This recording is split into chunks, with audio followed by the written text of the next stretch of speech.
My name is Adrian Pocabelli. I'm the host of the Northern Miner podcast, and I've been working at the Northern Miner since 2012, before that as an editor. And I did a master's in English, and I bring that up because part of what I'm going to do here today is it's more looking at stories and analysis. And yeah, I mean, as far as Energy Metals Outlook, what I want to do is present to you two parts of this story, which is the development of metallurgy and civilization, and then put that in the context of BYD's Siegel, which I'd argue turned the auto industry upside down last year. So there's an old adage in the gold market: the person who has the gold makes the rules. In today's world, however, a more fitting maxim might be the person who controls the metallurgy rules the world. Despite increasing attention on critical minerals and supply chain vulnerabilities, there still remains a disconnect on the central and dominant role metallurgy has played in shaping the trajectory of human history. So my talk today, as I described, is in two parts.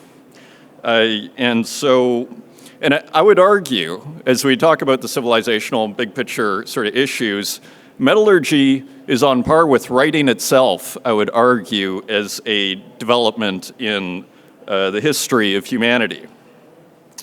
And finally, so both of these stories might seem unrelated, the BYD's Siegel and the development of metallurgy, but what I think that they share is that when you control the metallurgy, you ultimately dominate the civilizations around you.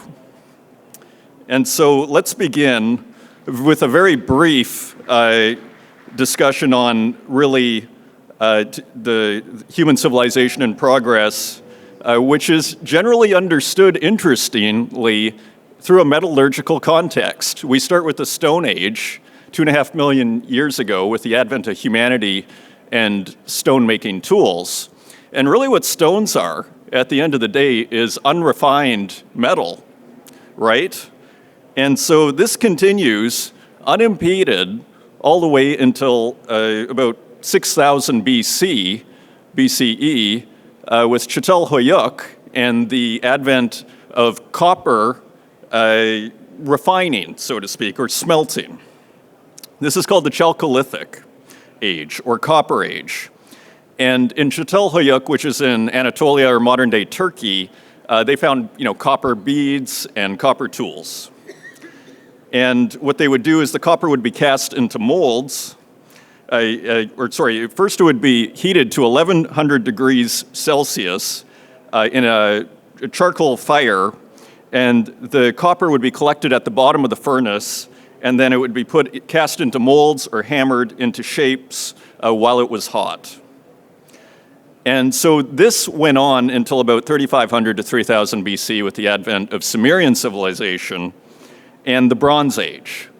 And so the Bronze Age, interestingly, was where cultures started to put stuff inside the copper. And so they started putting tin in the copper, and they started to see it made a more durable metal. And this is key, a durable metal. So one of the benefits of bronze over, say, copper is bronze stays sharper for longer because it's more durable, and it's also it doesn't dull as fast as, say, copper, which is more malleable, and so it was a better weapon at the end of the day. It was also just better metalworking. It was more durable. Bronze also has a lower melting point. Copper's melting point is 1100 degrees Celsius around, and when you add tin in, the melting point is about 232 degrees. And so when you put them together, the copper and the tin, it reduces the melting point to about 950 degrees. So this made it easier to melt and pour and cast bronze into molds. And the increase in flow enables the creation of more intricate and detailed weapons and tools. and also a kind of mass production of weapons, which of course is also very important, or mass production of other tools. So then, and significantly actually, the city of Ur in Samaria was a hub for early metallurgy, okay? And so we see a direct connection here between the most advanced metallurgical techniques and the progress of civilization. And so after that, then we have the Iron Age, which is about 1500 to 1200 BC. The Hittites, again in Turkey, modern-day Turkey, or Anatolia, were thought to have pioneered new ways of forging iron, which requires higher temperatures, 1200 to 1500 degrees Celsius. And it was tricky to get these higher temperatures, so we get them hammering out the extra debris, so to speak, to purify the metal. So this is where we get that image of the guy, the metal worker, pounding away at the metal. Iron was far more abundant as well, and tin, there was a little bit in Turkey, but other than that, you had to go to Cornwall in Britain, which they had trade routes for back then. We're talking 1500 BC, or Afghanistan and Iran. So iron was much more convenient, but it didn't spread uniformly. Interestingly, in Europe, and it didn't arrive till about 1000 to 500 BC, the ironworking. So, for example, in the Iliad, Achilles, the famous chapter, Book 18 of the Iliad, with Achilles' shield, it was made of bronze, interestingly, with a bit of gold and silver. And finally, on this whole kind of first section, the shield was made by Hephaestus, right, the god of metallurgy in Greek mythology. And this is a key point because who was Hephaestus married to, if anybody knows? It was Aphrodite, right, the goddess of procreation, beauty, and love. And she would cheat on Hephaestus, who was considered ugly and lame, and she would cheat on him with Ares, the god of war. So we see this very interesting dynamic between metallurgy, war, and frankly, the survival of the civilization. So final conclusions on this opening section. Metallurgy was about survival and dominance, and there is a linear progression to more durable metals over time. So bronze was more durable than copper, and iron was more durable and sharper. It would stay sharper for longer than bronze. And so there's a basic equation that the harder the metals are, the more powerful the civilization. And that brings us to today, right? Because, of course, we saw China's recent moves with antimony, which is an extremely durable material, is used to help bullets, to strengthen bullets in the core as well as in the shell. And another story came out at that same time, which is that China was restricting exports of graphite and super hard metals. Okay, so we start to see here, when we have the context, kind of a different story to a certain degree, of interesting story. So let's bring it to the Seagull now. With all that in mind, let's dissect BYD's Seagull, this $9,700 car, which I think is a good organizing principle to concretize many of the abstractions we often hear in regard to metals. Oh, China, processes 60% of the nickel, or 40%, actually is closer to what it is. And so I thought we could look at the metals in a BYD Seagull, this $9,700 car, and organize the metals according to weight, how much is used, and then see what it's used for in the car, the cost of the metal, and who dominates the processing of the mineral, or of the metal.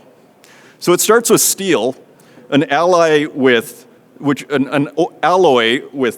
dominated by iron with about 0.5% to 2% carbon, and oftentimes nickel or manganese will be put in, but mostly iron. It's the backbone of the vehicle. It's the body structure, the chassis, and the reinforcements.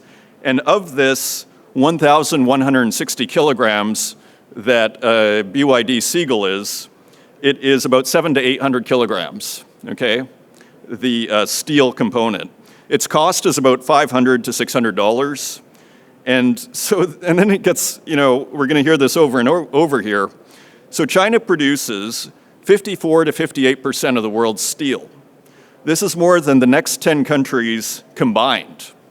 India is at 7%, Japan is at 5%, and the US is at 4%. They get their iron ore interestingly, from Australia and Brazil. So it's not even like all the iron ore is coming out of China, right? But they do dominate the supply chain because they own the metallurgy. They do it better than anyone. And frankly, the Nippon Steel, the US Steel Nippon Steel deal, once you kind of see those numbers, you can start to see it in a new light, I would argue, which is it's an act of desperation. And Nippon Steel was thinking, of course they're going to do this, even though it looked from a distance, it looked like a crazy move. But for them, they're like, we have to do this. We have to join forces because we're being decimated. You look at the chart, this is China, and here's everybody else as far as steel production. So next metal, aluminum. It's used for battery enclosure, wheels, of course the panels. Aluminum is often used for transportation because it's a very light, durable metal. There's about 50 kilograms in a BYD Seagull, and that would cost you about $110 to $220. In 2022, China owned 57% of the global aluminum market. India was at 6%, Russia at 5%, Canada at 4%, and the United Arab Emirates at 3%. The US isn't even on there. China imports significant quantities of bauxite from countries like Guinea and Australia. So bauxite, of course, is the beginning of the aluminum supply chain, and that gets turned into alumina through, I believe, smelting, and then alumina. It's almost like baking bread, is how aluminum is created. You get the alumina, it's like the bauxite is like the wheat, alumina is like the flour, and then you get the transformation with the